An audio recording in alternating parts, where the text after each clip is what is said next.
interesar. Son muchas voces unidas en una, nadie te viene a callar. Hola a todos, bienvenidos, ya estamos subidos en el andén de Blue Radio, como ustedes saben, para que no atropellen la opinión. Gracias por acompañarnos a través de Blue Radio, bluradio.com, las estaciones en todo el país, también en el Facebook Live de los domingos y en Noticias Caracol ahora en YouTube. Durante todos estos días de movilizaciones, ya completamos un mes de paro en Colombia, ha vuelto a surgir la nueva pregunta, la nueva duda sobre por qué la policía sigue abusando. ¿Por qué hay abuso policial? Pueden ser unos cuantos, puede ser un número muy pequeño en la institución, pero es un escándalo, incluso de proporciones internacionales, que haya por lo menos, según las cifras más conservadoras, 25 personas, sobre todo jóvenes, asesinados por la fuerza pública, o en los números más grandes y menos conservadores, hasta 50 asesinados por acciones abusivas de violencia de la policía. Por eso se ha vuelto a poner sobre la mesa la posibilidad de que sea reformada la policía, una posibilidad que quedó abierta desde el año pasado. Recuerden ustedes cuando ocurrió el caso el 9 y 10 de septiembre, después del asesinato de Javier Ordóñez, los desórdenes aquí en Bogotá. Y justamente ese día, o lo que pasó ese día, pues fue la motivación de Julián Rodríguez, concejal de Bogotá, para poner sobre la mesa una idea de reforma policial. Julián está subido esta noche en el andén de nuevo. Julián, buenas noches, ¿qué tal va todo? Hola querido Ricardo, un saludo para ti muy especial, para todos nuestros amigos de Blue y por supuesto la ciudadanía que se conecta a esta hora. Bueno, digo subido otra vez en el andén porque antes estaba subido como opinador, ocasional, uno de los socios fundadores que siempre digo del andén, pero bueno, ahora en condición de concejal nuevamente me alegra saludarlo, Juli. ¿Cómo van las cosas? Bueno, pues ahí vamos, luchándola. Yo creo que esta situación coyuntural amerita que los políticos pues estén trabajando al 200%, que sean puentes entre ciudadanía, instituciones, que propongan soluciones, que pasen de la quejadera, y la quejadera que es válida y es legítima, a proponer acciones, porque finalmente para eso lo elige a uno la gente, para brindar respuestas a múltiples demandas que incluso hoy la ciudadanía está intentando tramitar, alzando su voz en las calles, en las redes sociales, incluso con una cacerola. Creo que hoy hay que entender que ahí hay unos insumos muy valiosos que pueden desde la política utilizarse para poder mejorar la calidad de vida de la gente y dar respuesta a inequidades tanto estructurales como las de la coyuntura propiamente derivadas de la pandemia. Y bueno, en esa tarea estamos desde Bogotá en el marco de lo que podemos hacer desde el Consejo.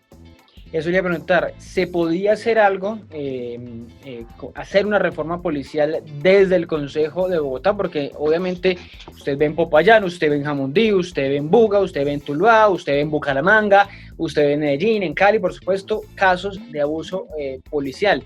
¿Cuál era la idea de hacerlo desde Bogotá? ¿Cuál era la propuesta de hacer una reforma policial desde Bogotá, Julián? Claro que sí, Ricardo. Pues lo que hemos visto a lo largo de estos últimos casi 27 días de paro, el viernes completamos un mes, es que efectivamente ya la narrativa de casos aislados o manzanas podridas pues está mandada a recoger, y es un problema estructural y sistemático de la institución. Yo, contrariamente a algunos radicalismos absurdos, creo que la policía no hay que acabarla y no hay que, mejor dicho, todos los policías son iguales. No, yo creo que hay una gran crisis de legitimidad y de confianza. No ha habido reconocimiento, y lo que se está pidiendo a gritos a nivel nacional es una reforma estructural que, entre otras cosas, pueda sacar la policía, que es un cuerpo civil armado, del Ministerio de Defensa del Interior, acabar con la impunidad que suscita la justicia penal militar y otros temas mucho más complejos y profundos, como lo que tiene que ver con la doctrina y la política de seguridad nacional. Nosotros, por ejemplo, en Bogotá, tenemos la facultad legal de expedir nuestro propio código de policía, es decir, hay un código de policía distrital y eso no se ve derogado por lo que dice la disposición nacional, y claramente rige también el actuar de la policía en cuanto a actividades, medios, funciones de policía en la ciudad, y sobre eso era nuestra propuesta en el Consejo de Bogotá, y es una reforma al Código de Policía de Bogotá para todo el tema de prevención, mitigación y erradicación del abuso policial, un tema de acompañamiento puntual a las víctimas de abuso policial que no están, digamos, tipificadas y cobijadas por algún tipo de normativa legal. En el caso de la protesta social, sobre lo cual poníamos algunos elementos en consideración, Sí. sino hacíamos propuestas en otras situaciones más cotidianas del abuso policial, y es, por ejemplo, las requisas y los comparendos arbitrarios. Con este proyecto nosotros buscamos ponerle un tate quieto a eso, para que si una autoridad de policía en la ciudad requisa o le pone un comparendo a un ciudadano, por ejemplo, le tenga que justificar al ciudadano de manera legal, escrita y formal cuál fue el motivo y la justificación legal para hacerlo, y si, por ejemplo, le impuso una multa, ¿por qué no le impuso otro tipo de medida correctiva que no suponga algún tipo de vulneración o afectación incluso, por ejemplo, a su propio bolsillo, que es lo que la gente, digamos, acostumbra a quejarse en esta ciudad? Le pongo el ejemplo más tradicional: un vendedor informal que se gana la vida en la calle al sol y al agua, le ponen un comparendo arbitrariamente de 900.000 pesos. No, pues ¿sí? pasó con los de las empanadas, pasó con las Exactamente, empanadas, para ponerle un que es ejemplo. simbólico. Y eso es abuso policial, eso es abuso policial.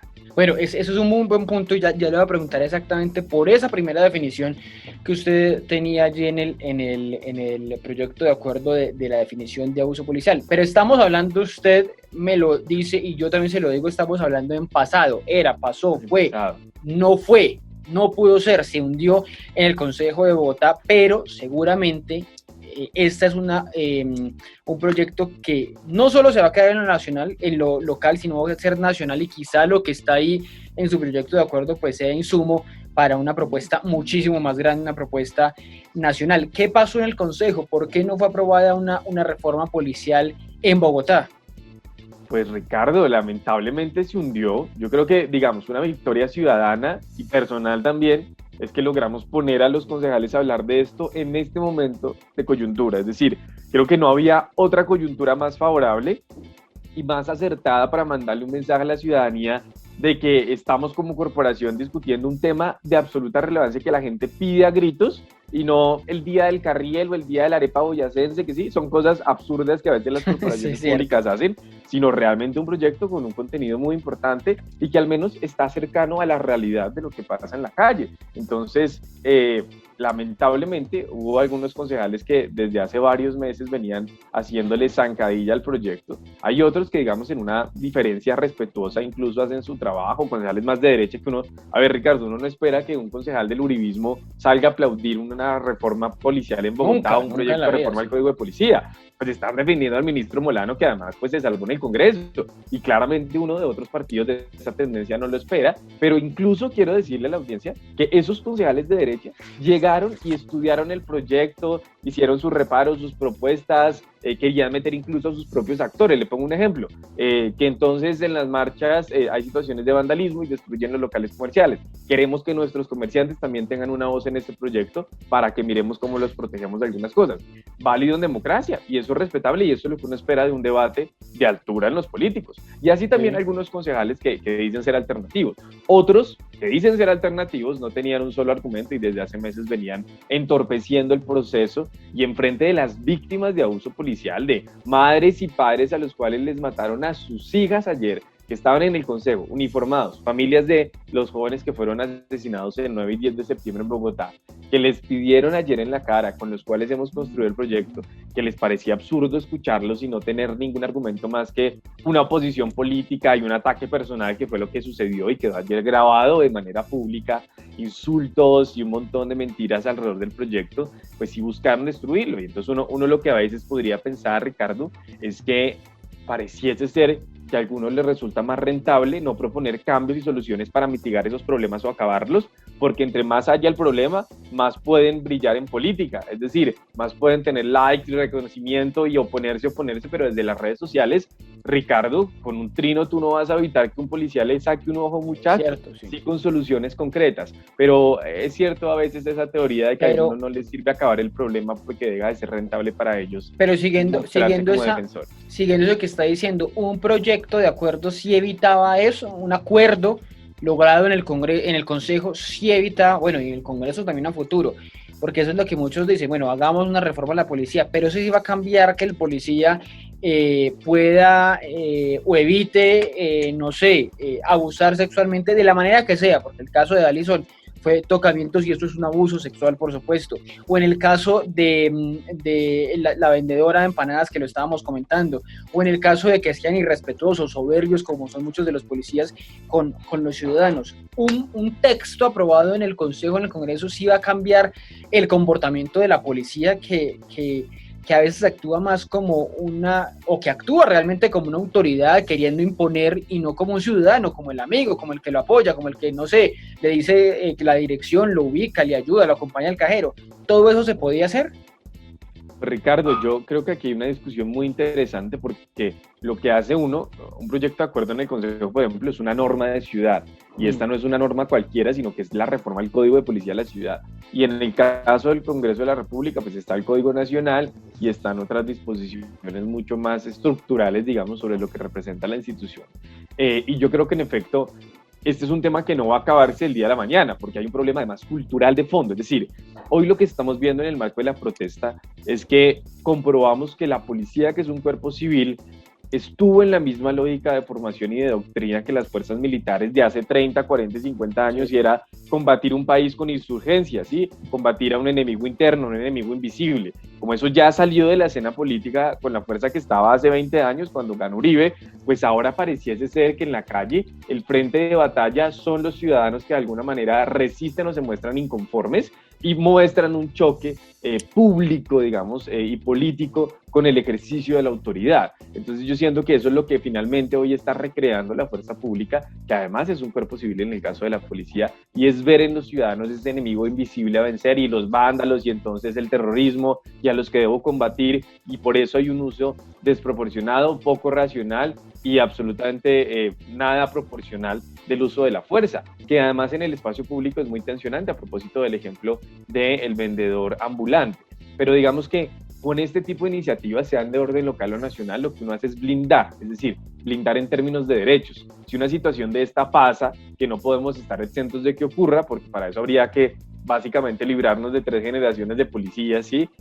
Lo que va a suceder es que el ciudadano va a tener más instrumentos legales para proteger sus derechos, defenderse y hacer unos reclamos a las instituciones, y que esto además sirve para juzgar de una manera distinta a la policía. En el marco local no, porque nosotros no podemos dictar, digamos, ningún tipo de tipo penal, para ponerle un ejemplo, pero sí en el marco nacional, por ejemplo. Y en el caso de Bogotá, que lo que proponíamos con el proyecto, pues el distrito creaba una ruta de atención integral para hacer ese acompañamiento en términos de justicia, verdad, reparación, no repetición. Y en el caso de las mujeres, pues que la Secretaría de la Mujer activara una ruta de atención integral para esas mujeres que viven esas violencias, que pues una vez vividas al menos puedan contar con esas garantías. La prevención siempre será la clave, pero esa prevención tiene un componente nacional muy fuerte que va más allá incluso de lo que el Congreso propone, y es de todo lo que tiene que ver con doctrina y formación, que insisto, son elementos muy estructurales, y es hilar muy fino en lo que viene de hace muchas décadas. Pero además, si cierro con esto, Ricardo, pues la cultura, la sociedad colombiana también ha validado ese tipo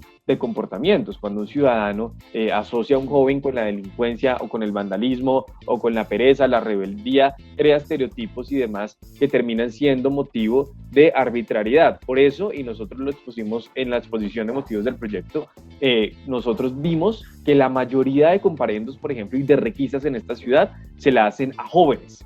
Eso no tiene una explicación sino absolutamente sociológica, y son las prevenciones. Es más factible que a un joven afro lo paren a requisarlo que a usted y a mí, por ejemplo, ¿sí? En una ciudad como Bogotá y en Colombia. Y ese tipo de sesgos de discriminación sí se pueden limitar y prevenir desde la norma policiva, y pueden ser sujetos de sanción, por supuesto. Pero eso es con doctrina, ¿no? Con enseñanza a la policía, decirle el joven afro, o el joven indígena, o el desplazado, o el que se viste así, o el de pelo largo, o el de barba, o la mujer, no son peligrosos. Uh-huh. Es partir de esa esencia. Julián, usted hablaba ahora de algo que está enfrentando hoy la policía, que también, y lo decía por estos días, bueno, lo dicen todos, lo dice la Presidencia de la República, lo dice acá mismo la Alcaldía en Bogotá, que también son víctimas. Los policías han sido víctimas estos días de una serie de atropellos, de violencia de parte de algunos manifestantes. Y hablaba usted de una palabra que termina siendo determinante de esto, que es la proporción. ¿Cómo responder a X o Y agresión? Y hay dos casos. Está el del manifestante que tira piedra, y el de una serie de grupos organizados que terminan quemando un palacio de justicia, que terminan quemando una alcaldía. Hay posibilidad de que se responda a los dos casos que son diferentes, se responda de diferente manera, digo, o cómo hacer para que unos no se sientan más atropellados que otros, cuando en un caso como el de Tuluá o el de las alcaldías de otros municipios, pues suena, usted lo estaba diciendo, como si no ocurriera, pero sí suena a terrorismo urbano, que es lo que han dicho algunos. De acuerdo, Ricardo. Vea, yo le quiero decir algo, vea. Muchos de los, o algunos de esos politiqueritos del Consejo que se opusieron al proyecto y dicen ser alternativos, que son sumamente radicales con los temas de violencia policial, y usted sabe que yo también tengo denunciados a 18 oficiales de alto rango en Bogotá por lo del septiembre, pues son políticos de ese sector radical que son incapaces de rechazar, por ejemplo, ese tipo de actos. Usted los ve en contra del abuso policial, que es algo que tenemos que rechazar porque aquí no hay un solo rasero, es decir, uno de los vándalos y los delincuentes no espera nada, pero de la policía, que tiene un mandato constitucional, uno tiene que exigir y pedir siempre lo mejor. Por eso se juzga distinto, pero se rechazan las violencias. Pues usted de esos personajes radicales nunca va a esperar que salgan a rechazar, por ejemplo, no lo hicieron, que intenten meter a 11 policías y quemarlos vivos en un CAI, lo cual es un acto criminal y absolutamente reprochable, porque políticamente no les es rentable, pero en la democracia colombiana esas discusiones tienen que acabarse porque pues básicamente lo que están haciendo es destruir el Estado Social de Derecho y justificar una violencia con otra, y eso no nos llevará a ningún tipo de salida pacífica a las tensiones que vive el país. Pero frente específicamente a lo que usted pregunta, que tiene mucha relación, nosotros de hecho en ese proyecto queríamos incorporar en los principios del Código de Policía y meter un título nuevo sobre todo lo que tiene que ver con esos dos elementos que usted menciona y yo desarrollo, y es proporcionalidad y razonabilidad. Proporcionalidad, que sea la relación proporcional en el uso de la fuerza según la situación de amenaza en cuanto a orden público o vulneración de derechos de la ciudadanía, y razonabilidad en cuanto a la justificación del actuar de la policía. Pero ahí me detengo un segundo. ¿Cómo responder un policía a tirada de piedra? De manera distinta. Entonces, ¿cómo responder a unos manifestantes que les están tirando piedra?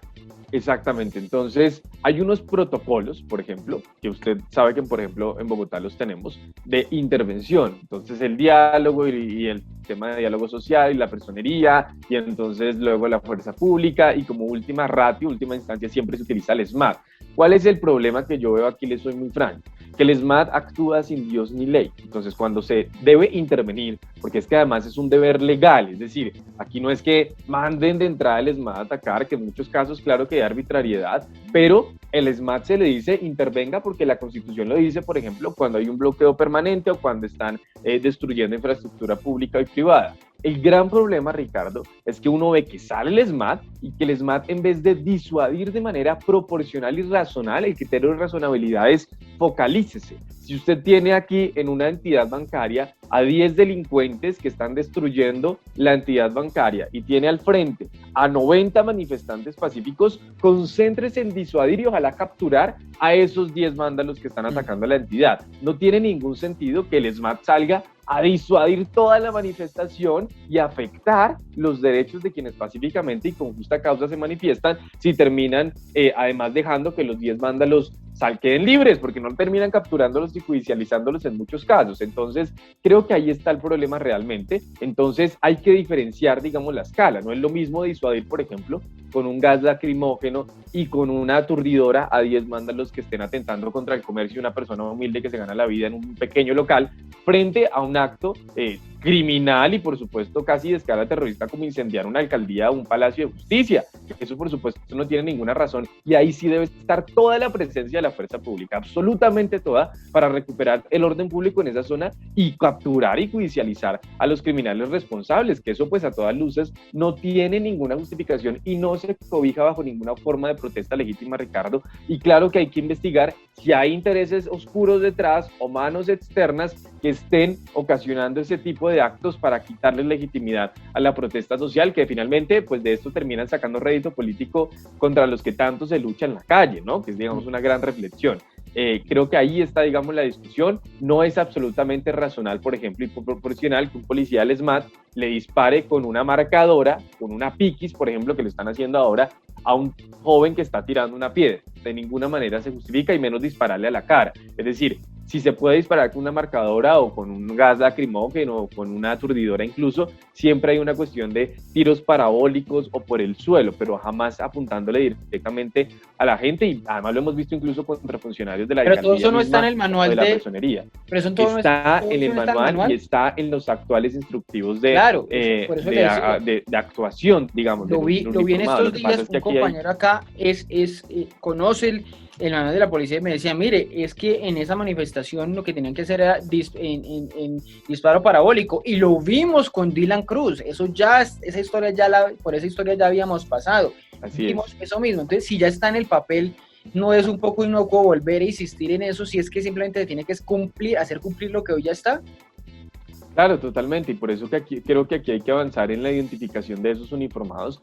Pues, suena terrible, pero digamos, es casi que hacer una depuración de que si hay uniformados que cometen esas prácticas, pues puedan ser identificados y entrar en una investigación y sanción, pero aquí hay un tema de impunidad muy grave, Ricardo, porque en efecto, si usted permite que esto siga ocurriendo, por más de que cambie la norma y demás, pues van a ser los mismos policías los que van a cometer este tipo de actuaciones, y es una práctica sistemática. Pero el gran problema es la impunidad, Eva. Yo le cuento que investigando nosotros todos estos temas de justicia penal militar, encontramos hace más o menos 2 semanas que actualmente en la justicia penal militar hay 531 casos reportados en los últimos 3 años y medio por abuso policial. Sí. Y a hoy, en casi 4 años, solamente el 0.3% ha llegado a juicio, Ricardo. 2 casos de 531 de uniformados implicados en abuso policial. ¿Eso qué mensaje le da al país? Que la justicia penal militar no sirve para un carajo, que es un escenario de revictimización, de impunidad y de sistematicidad en la vulneración de derechos humanos. 2 casos de 531 y solo 10 han llegado siquiera a la etapa de clasificación. En la mitad de los casos ni siquiera se sabe cuál es el motivo por el cual o cuál es el uniformado que estuvo implicado en X casos, sino que saben el nombre pero no saben cuál es el caso por el cual se le está acusando. O sea, es un montón de información cruzada que uno siente que además son marrullas internas institucionales y insisto, aquí no hay que acabar la policía, pero sí la policía requiere un cambio institucional drástico, porque si no, como usted lo dice, van a ser los mismos los que cada 8 días o 20 días o 2 meses salen a la marcha a atacar a los manifestantes y no se hace esa depuración institucional para que ingrese realmente gente buena, Ricardo, preparada con formación en derechos humanos con base en esos cambios que ojalá se den muy pronto, pero que además, Ricardo, hay que entender que también la policía tiene unas pésimas condiciones laborales, hay unos problemas escalar, digamos, de poder ascender que son, responden a corrupción y a otro tipo de prácticas, incluso clientelistas, familiares, y eso también no es dignificar el ejercicio de la policía en el país. Vean, un par de preguntas finales, una de este tema y otro de otro. ¿La policía hoy es en Colombia política? ¿La policía está hoy ideologizada? Porque vemos que la utilizan políticamente. Hay un sector político como el Centro Democrático que, por ejemplo, va al Congreso, como ocurrió con un representante esta semana en el debate del ministro Molano, que va con una chaqueta de la policía y usa la chaqueta de la policía en medio del debate. Hay manifestantes también que dicen que aman, que quieren a la policía, les dan abrazos, en fin, y hay otro grupo, otro sector político que está en contra de la policía, que la quiere acabar, usted la estaba mencionando, que no rechaza los ataques a la policía, que no rechaza la violencia. Entonces, la policía hoy es política, la policía hoy está a favor, cuidando, protegiendo, respaldando un sector político del país. Sí, yo creo totalmente, Ricardo, que por la historia reciente de Colombia y, digamos, los hechos en el marco del conflicto armado, la policía sin duda alguna pues ha jugado de un lado del espectro político, como institución, sus cabezas, los grandes escándalos que hemos conocido, y eso lo ha validado políticamente la ciudadanía que se identifica con esos sectores. Por eso no es casualidad que haya unas marchas pro policía, por eso no es casualidad que en esos debates como los que tenemos en el Consejo de esta naturaleza lleguen concejales con cascos del ESMAD o ladrillos para hablar de los vándalos o carteles que dicen que yo defiendo al ESMAD, o congresistas, como lo vimos en la Cámara de Representantes, que cometiendo un delito sin permiso, porque así está en el Código Penal, utilicen prendas institucionales que por supuesto mandan un mensaje además confrontativo contra la ciudadanía, ¿no? Porque es poner a policías contra los que defienden a la ciudadanía, lo cual es además un error absurdo en democracia, porque la policía también es ciudadanía, es del mismo pueblo, y yo creo que aquí finalmente hay muchos intereses de poner al pueblo contra contra el pueblo, y lo ha dicho mil veces la alcaldesa Claudia López.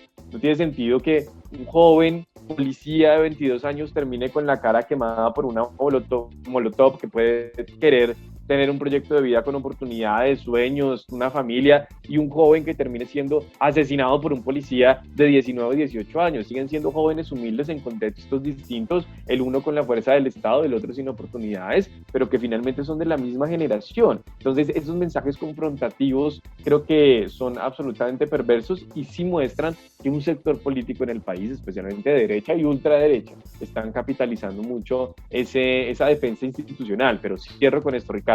Uno no defiende las instituciones tapando y metiendo debajo del tapete. Uno defiende las instituciones recuperando su confianza y legitimidad.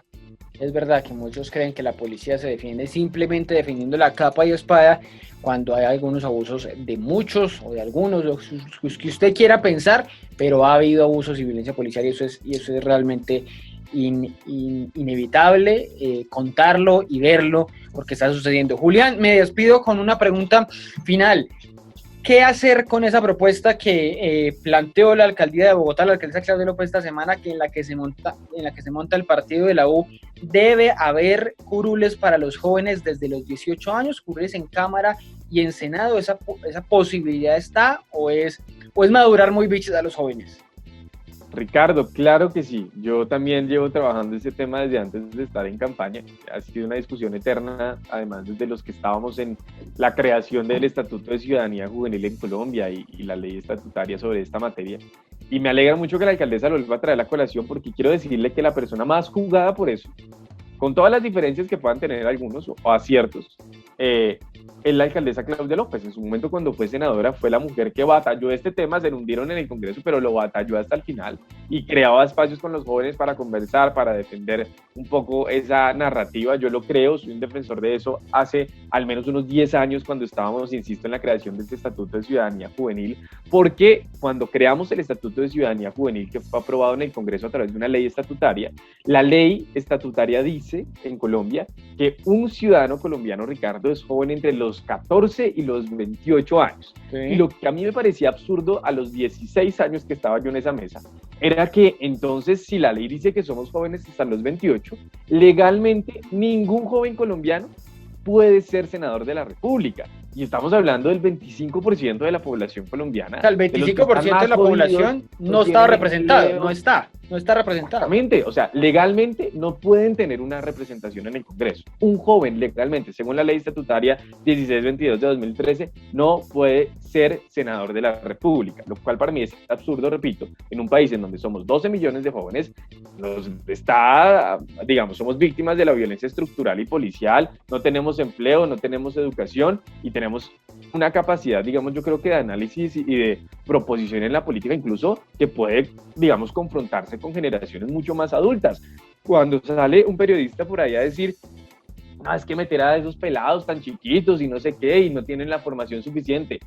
Entonces el doctor Macías, que fue presidente del Congreso, hablemos de la formación académica del doctor Macías. Estoy seguramente convencido que muchos jóvenes de 22 o 23 años tienen un pregrado que él no tiene, y tienen seguramente una maestría. Y esto no se trata de títulos, porque así lo dice la Constitución, y así debe ser en democracia, pero se cae por su propio peso, porque entonces sí hace carrera que bandidos y politiqueros que incluso han sido parapolíticos en el Congreso puedan ser congresistas a los 45, 50, 60 años y atornillarse 20 o 30 en esa curul, pero los jóvenes que tienen una formación, estamos hablando de la generación más preparada en la historia de Colombia, con mayor nivel educativo, no pueden participar debidamente en democracia. Yo lo apoyo. Sobre esto tengo una iniciativa que luego le chivo un poquito de qué trata, pero vamos a ver cómo también sacamos adelante esta apuesta. Pues creo que en el Congreso en el corto plazo no prosperará si lo hacen los congresistas. Vamos a ver qué pasa. Ojalá que se hayan muchos esfuerzos distintos desde el Congreso, desde afuera, para que esto prospere realmente, pero claro que sí merecemos llegar al Congreso de la República. Bueno, la alcaldesa Claudia López decía, si no es por el Congreso, pues que sea por las urnas, sugiriendo de pronto, no sé, un referendo, un plebiscito en ese Ahí vamos. Vamos a ver qué pasa, porque eso puede ser quizá un legado, una herencia del paro que estamos viviendo por estos días. Pues Julián, me alegra verlo, me alegra saludarlo otra vez, que esté subido en esta noche del andén de Blue Radio, y nos hablaremos para una próxima. Claro que sí, Ricardo, muchas gracias a ti, por supuesto saludar a la audiencia, siempre agradecido con el andén que hace un par de años me abrió el micrófono y me permitió compartir con muchos ciudadanos y ciudadanas a través de esta maravillosa cadena radio. Bueno, a ustedes muchas gracias por acompañarnos en el andén de Blue Radio para que no atropellen la opinión. Si ustedes los jóvenes no asumen la dirección de su propio país, nadie va a venir a salvárselo, nadie. Súbete al andén que no atropellen tu opinión. Gracias por acompañarnos, seguir con nosotros a través de las estaciones de Blue, de bluradio.com, en Noticias Caracol Ahora y en el Facebook Live de los domingos. Muchas gracias por acompañarnos en esta semana. Ya se cumplió un mes de iniciado el paro y durante esta semana hemos escuchado, por lo menos escuchamos una propuesta dirigida a los jóvenes. El presidente Duque ya había hablado de algunas iniciativas como matrícula cero, como la financiación de parte de la nómina para emplear jóvenes, pero esta semana surgió una nueva iniciativa, una nueva idea desde la Alcaldía de Bogotá que está siendo replicada en el Congreso y es darles a los jóvenes la posibilidad de entrar al Congreso, dar esos requisitos constitucionales que existen para ser senador desde los 30 años y para ser representante desde los 25 años y que los jóvenes desde los 18 años puedan aspirar a esos dos cargos. Una idea que surge de la Alcaldía de Bogotá o que lo propuso la Alcaldía de Bogotá, pero que ha tenido desarrollo, como les digo, el partido de la U en las últimas horas. Yo propongo una especie de circunscripción especial para los jóvenes, que haya 2 curules en Senado y 2 curules en Cámara para jóvenes de todo el país, para que sean elegidos quienes tengan 18 años. Pues de eso vamos a hablar un poquito, si eso cubre las necesidades de quienes están en el paro, si eso va a calmar los ánimos de quienes están movilizándose, si eso sirve de algo frente a todas las peticiones que estamos escuchando en la calle. Para eso ya están subidos en el andén, para que hablemos de eso. Ya ustedes los ven ahí, están Sara Abril con nosotros, David Cancino y Sebastián Guanúmena, a quienes saludo en esta noche del andén, que nos acompañan en ustedes, ahí los están viendo y ya los van a escuchar. Empiezo preguntándoles, bueno, ustedes para que nos acompañen opinando a través de numeral El Andén Blue, pero empiezo preguntándole a Sara por esa opción, por esa posibilidad. Sara, buenas noches. ¿Es una buena idea? ¿Es una mala idea? ¿Servirá de algo en estos momentos de paro, Sara? Hola Ricardo, un saludo para ti, para David, para Sebastián y por supuesto para toda la audiencia de El Andén Blue. Yo creo, bueno, en primer lugar, yo creo que las ideas siempre hay que juzgarlas no por su proveniencia, sino por su contenido. Porque digamos que la juventud es, digamos, una condición de edad, pero la juventud es muy diversa, ¿sí? Y también hay otra cosa que debemos nosotros considerar y es que la juventud puede ser una condición insuficiente porque pues recordemos que esta crisis la estamos viviendo en manos de uno de los presidentes más jóvenes de la historia, ¿sí? Y precisamente fue porque en esa elección a Colombia le mostraron juventud, pero en realidad lo que le vendieron fue la nueva cara de la vieja política. Y eso son cosas que nosotros debemos contemplar. Ahora, yo creo que independientemente de las circunstancias, esta puede ser una buena idea, pero hay que recordar también que las manifestaciones que hoy tienen a los jóvenes en las calles tienen una base material, y esa base material, más allá de la participación en el Congreso, tiene que ver con una falta de derechos fundamentales, y una falta de derechos como la salud, como la educación, como un acceso al trabajo, lo que muchos han llamado, a mi juicio de manera imprecisa, falta de oportunidades, porque realmente es una falta de derechos. Entonces, los problemas se resuelven cuando uno va a la raíz y a la base material.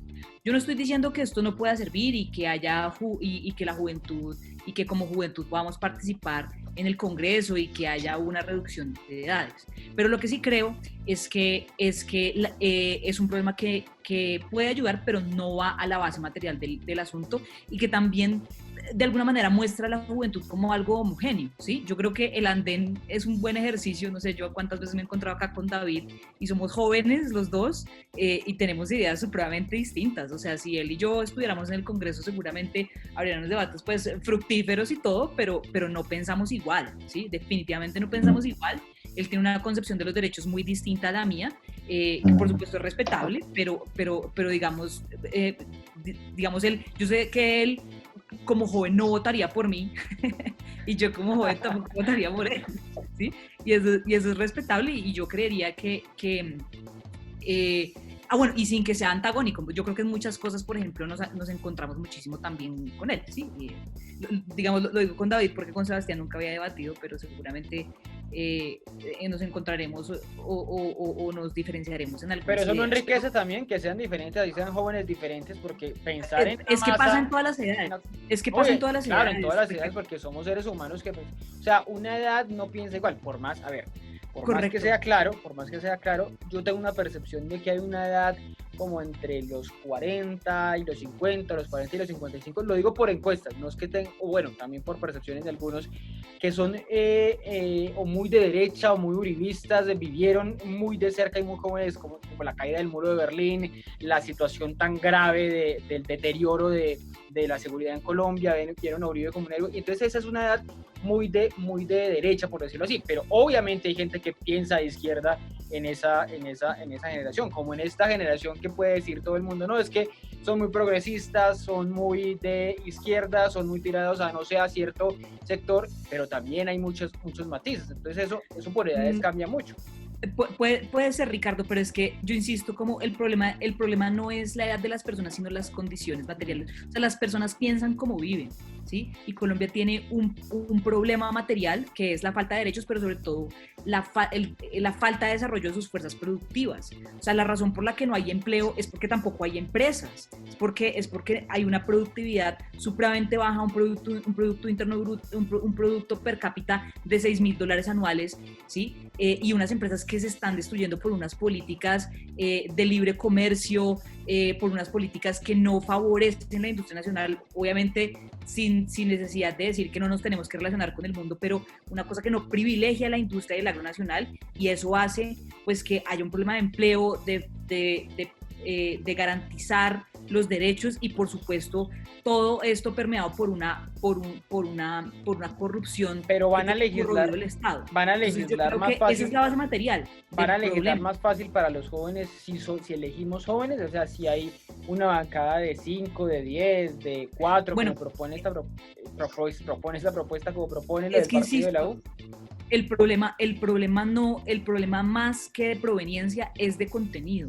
O sea, hay mujeres también en el Congreso que no legislan en favor de las mujeres. Entonces, o sea, lo que es joven o lo que es bueno o malo son las ideas, ¿sí? Entonces, yo creo hay mucha juventud, sí, y hay mucha juventud muy buena con muchas ideas, yo no lo niego, pero el problema es, no basta solamente con ser joven. Y otra cosa también importante, no solamente es la iniciativa del partido de la U, yo he visto varias ya iniciativas legislativas con esto, pero particularmente con la del partido de la U tengo una diferencia, y es esta circunscripción especial de jóvenes es algo también peligroso, porque en el articulado que yo lo vi con detalle, dice que la incluyen dentro de los 100 senadores. Eso significaría que la circunscripción, digamos, general o la circunscripción nacional se cerraría a 98 senadores, y siempre que se reduce el Congreso es un problema para los partidos pequeños, que en general son los partidos alternativos. Entonces entraríamos a tener unas curules de juventud que harían más difícil llegar al Congreso a los partidos más débiles, y eso también es negativo para la democracia. Yo creo que, por ejemplo, lo que se hizo con el proceso de paz fue algo positivo, y es que esas curules no le quitan cupo a los partidos alternativos, y yo creo que plantear eso reduciendo el Congreso me parece algo perjudicial, y de hacerse tendría que hacerse con congresistas adicionales y no restando al cupo que ya existe. Voy a escuchar a David, pero primero una pregunta importantísima. ¿Vota por Sara o no vota por Sara? Sara ya dijo que no vota. Ya dijo Sara, yo no votaría por David. Yo no sería como tan concluyente, depende de la idea, no por ser Sara, sino por lo que piensa. Entonces, estaría abierto. De pronto Sara hoy se siente más cercana a una idea mucho más de izquierda, si se quiere, vamos a ser sinceros. Pero hay ahí inclusive coincidencias, entonces no habría necesidad como de macartizar a alguien por como piensa. Pero bueno, y le gusta la idea, le suena, es posible, va a ayudar en algo, que es lo que estamos en estos días buscando salidas, soluciones, y salió esta, no sé si vaya a servir para algo. Bueno, Sara comenzaba diciendo que digamos que esto es indistinto de la persona y de quien lo propone, pero yo creo que hay un contexto que vale la pena analizar, y es que, digamos, sí lo hemos escuchado en otros políticos, en otros opinadores, por decirlo así, influenciadores, pero yo creo que esto tiene un contexto que obviamente es el paro, que lo hace la alcaldesa de Bogotá. Entonces yo por eso vi en redes sociales a alguien que dijo que, mire, la alcaldesa no es que haya tenido una epifanía post-COVID, era algo así el tuit. Tuvo una reflexión post-encuestas y post-crisis de la coalición de la esperanza. Y ella responde pues a un contexto político en el que tiene que atraer, digamos que un sector que ve que tiene cierto potencial electoral, porque desafortunadamente Claudia López es una veleta discursiva, digamos que al son de lo que va sucediendo va adaptando el discurso. Y eso es importante porque los jóvenes se pueden sentir entusiasmados cuando escuchan este tipo de propuestas, pero también hay que hacer un llamado para que pues entiendan que detrás de esto hay una intención política que no necesariamente atañe a sus problemas o a sus preocupaciones. Habiendo dicho esto, y ya con la propuesta como desmenuzada o analizándola puntualmente, yo creo que es una mala idea por varias razones. Primero, pues Sara lo expuso de cierta manera, lo que importa son los individuos. Yo creo que en una democracia, la representación democrática no puede estar en función de grupos, de identidades de grupo, de mujeres versus hombres, cafeteros, ganaderos, sino que son los individuos los que terminan participando en el juego democrático. Y Sara da un argumento muy bueno, y es precisamente por esa pluralidad que pensamos de una manera tan diferente, pues en consecuencia es prácticamente imposible decir que porque escogemos personas de 18 años, entonces los más jóvenes se van a ver representados en el Congreso de la República o en cualquier otra corporación. Pero añadiéndole otra propuesta o otra idea que me aparece a mí en el panorama con esta propuesta, sí. Y es que nosotros tratamos de ser muy efectistas con el tema de la edad. Entonces, si es muy viejo, vota de cierta manera; si es muy joven, de otra. Una es señal de experiencia, otra es señal de digamos que inclusive de ineptitud. Pero yo creo que para la dignidad de lo que representa el Congreso, yo creo que sí se requiere, no de la edad, pero de una persona que haya pasado por una etapa, digamos, de su vida en el que se pueda nutrir de muchos temas, de haber trabajado en una empresa, de haber lidiado con otras cosas que trae la vida, con el estudio. Eso me parece que son competencias que uno adquiere con el tiempo y que me parece a mí que son deseables que se puedan ver reflejadas en el Congreso. David, entonces, dos cosas de las que usted dice antes sí. De que siga, y es el tema de la democracia representativa, que hemos escuchado muchas veces estos días eso, que está en crisis la democracia representativa, que está en crisis, y ahí me está pidiendo la palabra Sebastián para hablar de eso. Y usted mencionaba, por ejemplo, que es que no debería haber grupos, que no debería haber un senador de los cafeteros, un senador de los ganaderos, que no debería haber esa representación. Y también otro de los problemas que está en este caso, y es por qué un joven tiene que tener el deber de elegir, pero no el derecho de ser elegido. Entre 18 y 30 años no puede haber un senador joven. Entonces no profundiza eso, que no haya un joven representante, no profundiza esta misma crisis de la que estamos hablando y que nos tiene a todo el mundo tirándole piedras literal y no literalmente a la institucionalidad. Sí, yo creo que ese es el debate, digamos, propio de la democracia en sí. Y la constitución política, digamos, ahí colombiana demuestra una de esas contradicciones, que es lo que usted dice, que entonces cómo es posible que sí pueda elegir, pero no ser elegido. Pero sin embargo yo creo que eso no soluciona esa crisis de representatividad, porque esa crisis no tiene que ver con el mecanismo o las reglas necesariamente.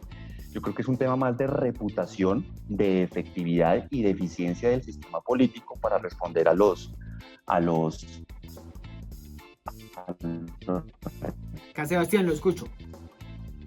Bueno, no, digamos que pues en una democracia representativa, pues definitivamente, digamos, no están solas las personas ocupando un cargo, ocupando una curul, sino que efectivamente representan alguna idea o representan alguna población o representan algún sector Es decir, pues en la democracia representativa, para poder estar sentado en una curul, sí, definitivamente pues sí estamos en una lógica colectiva, ¿no? Y hay que pensar justamente en lógicas colectivas cuando uno habla de la política y habla, digamos, de las representaciones en el Congreso. Otro aspecto que quería puntualizar es justamente la diferencia entre esa representación, digamos, sociológica o esa representación identitaria a la representación ideológica. Estas dos representaciones o formas de representación no son excluyentes. De hecho, en muchos casos y la mayoría de veces en la política se interseccionan, se cruzan, y ahí es cuando nosotros entendemos y vemos que sí estamos representados o no estamos representados por la gente que está en el poder, por la gente que está en el Congreso, por la gente que está en las diferentes instancias de toma de decisión. Entonces, esa era una aclaración que quería hacer, que me parece súper importante y que nos diferencia un poquito, pero que nos permite hacer un análisis también un poco más profundo. Lo que sí, digamos, lo que no está pasando es que le estamos dando la oportunidad a los jóvenes de verse representados en jóvenes independientemente de cómo piensen. Es decir, estamos basando la representación solamente en el aspecto ideológico o político y no en los aspectos sociológicos o identitarios, y los dos son muy importantes en la democracia. Para darles un ejemplo, lo que está pasando en Chile, o sea, el estallido social en 2019 nace justamente con los estudiantes de secundaria, con los secundarios y secundarias que se toman el metro de Chile en un boicot, digámoslo así, completamente legítimo, y esa es la chispa que detona todo. Y miren hoy dónde estamos. Hoy estamos en un proceso constituyente, pero además, si ustedes van y revisan un poquito las cifras de los candidatos, más o menos hay unos 30 candidatos entre 18 y 24 años que participaron en ese proceso que detonó el estallido social. Es decir, aquí hay también que ver los contextos en los que estamos. O sea, estamos en un estallido social mantenido justamente por los jóvenes, la diversidad de los jóvenes y las jóvenes en las calles, que hoy tienen unas características y unas demandas específicas como lo plantea Sara. O sea, esta reforma definitivamente no es suficiente, porque sí se necesitan justamente, unas transformaciones estructurales, y podemos entrar en detalle después, pero en una sociedad tan desigual frente a lo que David planteaba, de que, bueno, tener experiencia, estudiar, trabajar, pues eso de alguna manera también es una falla del sistema. O sea, una persona de 24 años, de 28 años, de 30 años, pueda que no haya estudiado y puede estar postulándose a ser congresista de la República. Pero en un país tan desigual, en el cual la educación es y ha sido un privilegio y no un derecho, en el cual el trabajo también ha sido, o sea, las tasas de desempleo son altísimas en Colombia, pues definitivamente eso reduce el espectro democrático. ¿Yo qué buscaría? Yo buscaría, por ejemplo, un campesino de Boyacá que tiene un proceso, digamos, de liderazgo con el gremio, no estudió, solamente se ha dedicado a la papa, no sabe hacer absolutamente nada más, pero está representando y tiene la posibilidad de representar los intereses de ese gremio. ¿Por qué no? ¿Sí? Y es un poco la misma discusión con los jóvenes. O sea, no es necesario. ¿Ustedes votarían por Francisco Javier, ¿cómo se llama? Vera, por el niño ambientalista? Yo votaría por él. Apenas cumpla los 18 años, yo votaría por él, porque se cruzan en las intersecciones. Ser joven, ser ambientalista y ser, pues, una persona que pero no tiene razón David cuando decía eso de la preparación, que haya conocido, no sé, más el país, que haya conocido mucho más su tema, si es el caso, que haya trabajado, que haya aplicado dentro de ese mismo tema. No debería haber, o sea, la experiencia no tiene algún valor en este caso para ser congresista. Yo sé que no hay que estar educado, no tener un doctorado, una maestría, no hay que serlo por ley, pero una experiencia que los años lo dan, ¿no habría que tenerla? Claro que importa y es importante, pero no tiene que ser un factor excluyente o no tiene que ser un factor, digamos, para que las personas no puedan ejercer su derecho a ser elegidos. Es decir, y vuelvo y lo repito, en un país en el cual es tan difícil estudiar y mantenerse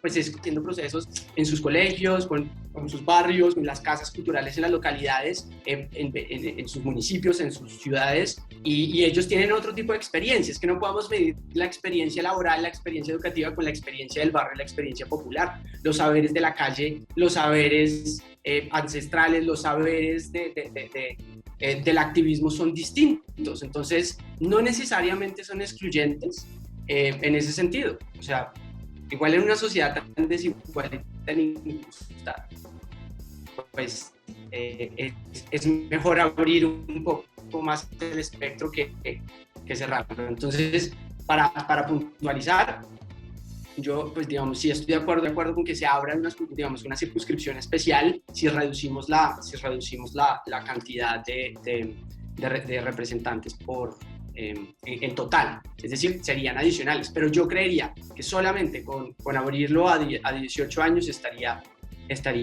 muy bien. Pero si la propuesta es abrirla entre 18 y 30 años, o 10 para Senado y entre 18 y 25 años para Cámara, que es donde está la restricción en estos momentos. David, sobre eso que decía Sebastián, ¿usted qué cree? Que la representación, bueno, y la representación y la experiencia, ¿cómo terminan contando? ¿Cómo terminan también riñendo? Porque es que lo que está pasando en estos momentos es que nos dicen a muchos, sobre todo en esta generación, es que ustedes se quieren comer el mundo ya, y los millennials quieren ya ser el jefe de la empresa, y los millennials quieren ser ya... quieren vivir procesos muy acelerados. Eso es parte de esa misma condición que la decía un poquito Sebastián, sociológica. Sí, bueno, digamos que yo no lo veo en el sentido elitista formal de un título académico certificado o 5 años de experiencia. Me refiero a que hay unos temas que son muy elementales y básicos y que a mí me preocupa que yo veo en el Congreso y personas inclusive con bastante edad, como por ejemplo el desconocimiento de la Constitución política, como por ejemplo el procedimiento que debe haber de los debates entre Cámara y Congreso, de cómo se deben surtir los proyectos de ley. Y yo veo que no hay unas competencias básicas ciudadanas, inclusive como la ética ante las opiniones que se dan. Lo vimos con Paola Holguín, con María Fernanda Cabal, con David Racero, con Jubilao, de una responsabilidad de lo que se dice y las implicaciones que eso tiene. Pasó con Hey. Me refiero a ese tipo de conocimiento que a mí me parece que no necesariamente por la edad, pero que digamos que con el tiempo, que cuando se tienen una serie diferente de experiencias, que en eso pues pueden ser de distinto calado, pues eso sí enriquece y eso sí lo necesitamos los colombianos. Entonces yo creo que pilas que para acceder a un cargo de elección, si se quiere prestar un buen servicio, si se quiere hacer las cosas bien, eso exige un rigor, un conocimiento y una preparación que vale la pena, digamos, que ponerlo en la mesa de discusión y no solamente reducirlo a la representatividad, a la edad y a las necesidades. Entonces, la verdad no se me ocurre un mecanismo de pronto para pensarlo y hacerlo, pero sí que es relevante, sí es importante que un congresista sepa la Constitución, sepa los procedimientos, sepa los perfiles, tenga unas competencias de liderazgo para poder presentar esos proyectos y para poder dirigir su equipo, que tenga una persona que tenga competencias para relacionarse con sus compañeros y no termine como Inti Asprilla cada 2 días peleándose con policías. O sea, me refiero a una serie de competencias que son importantes y relevantes. Y que yo no sé si por la edad se puedan dar y que yo desearía, digo, no es excluyente, pues sería bueno que pudieran llegar personas con esa serie de competencias.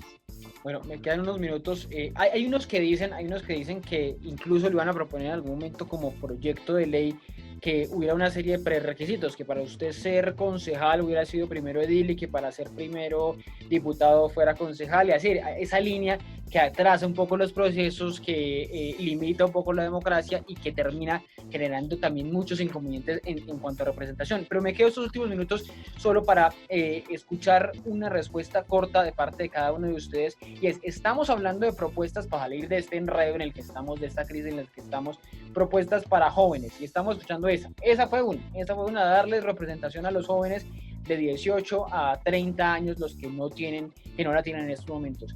¿Cuál puede ser una idea para decir, digamos, si usted es el presidente hoy, se la saca de la manga, Sara, y dice, le propongo esto a los jóvenes, a ver si dejan de estar en las calles, si dejan de estar protestando? ¿Qué habría que proponerle a los jóvenes en estos momentos, Sara?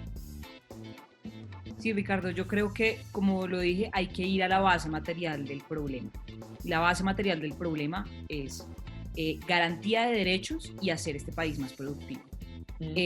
Y mis propuestas serían alrededor de eso. Primero, yo creo que en el pliego de emergencia hay varias propuestas para la juventud. La primera relacionada con el tema de matrícula cero. Hoy la matrícula le cuesta mucho a los bolsillos de las familias y realmente es muy poco para el gobierno, cerca de 1.2 billones de pesos anuales. Eso es muy poco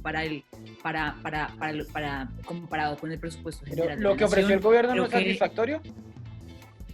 Lo que pasa es que primero ellos no han dado detalles de cómo es. Entonces lo primero es como si fue la matrícula cero que hicieron la vez pasada, es supremamente insatisfactorio porque solamente atendieron el 6%, o sea, dieron una plata que representaba el 6% de la matrícula general.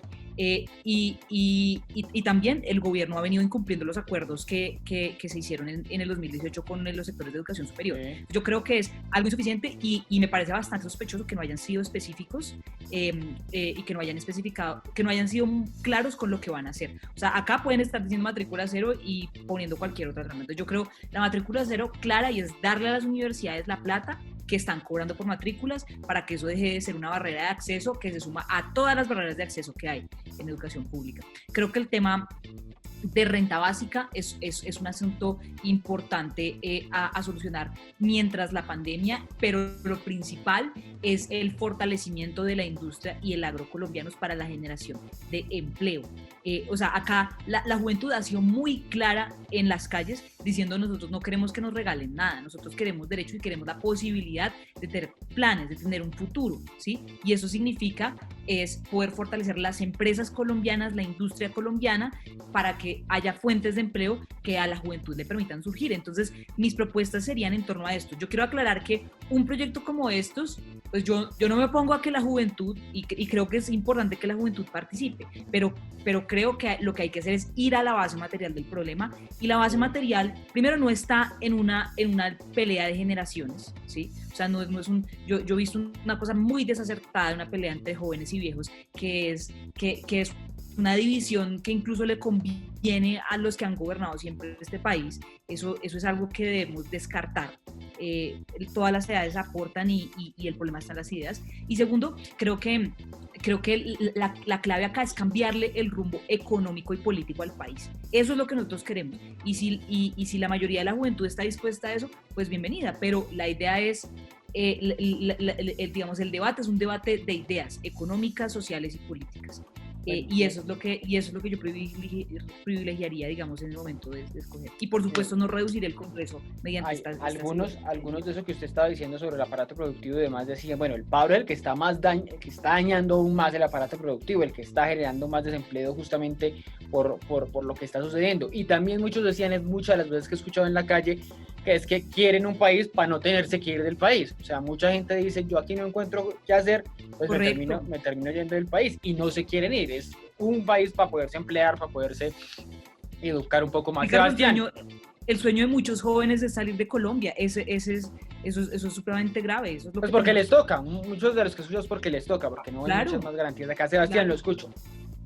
Sí, digamos que pues en las calles hoy en día los jóvenes están saliendo justamente en su diversidad, digamos, no son solamente jóvenes estudiantes, no, son jóvenes populares, son jóvenes barriales, son jóvenes en toda la gran diversidad.